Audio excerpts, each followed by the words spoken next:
சினிமாவின் உச்சம், ஆன்மீகத்தின் கடவுள் ரஜினிகாந்த் அவர்கள் பார்த்தீங்க அப்படின்னா தமிழ் சினிமாவில் கிட்டத்தட்ட 5 தலைமுறைகளை ஆண்டுகிட்டு இருக்காரு.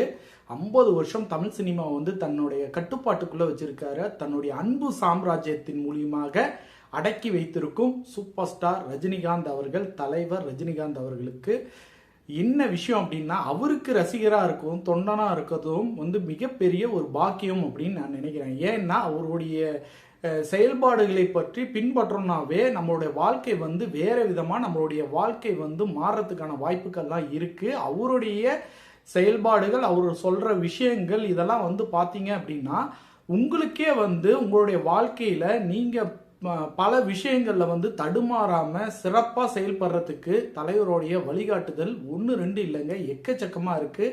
ஏன்னா அவர் தெய்வ பிறவிங்க. உண்மையை சொல்லணும் அப்படின்னா கடவுளுடைய டைரக்ட் பக்தன் அப்படின்னா என்னை பொறுத்த வரைக்கும் சூப்பர் ஸ்டார் ரஜினிகாந்த் அவர்கள் தான்.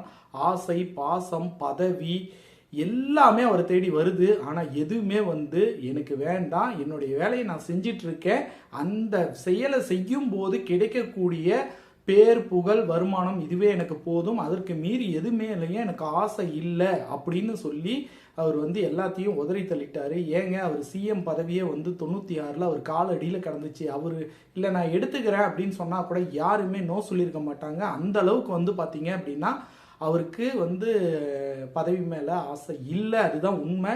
அவருடைய ஆசை, அவருடைய விருப்பம் என்ன அப்படின்னா ஏதாவது ஒன்று புதுசாக பண்ணணும், அது இந்த மக்களுக்கு நல்லதாக இருக்கணும் அப்படிங்கிறதுக்கு அவர் முயற்சி பண்ணார். அது ஆனால் ஒர்க் அவுட் ஆகலை.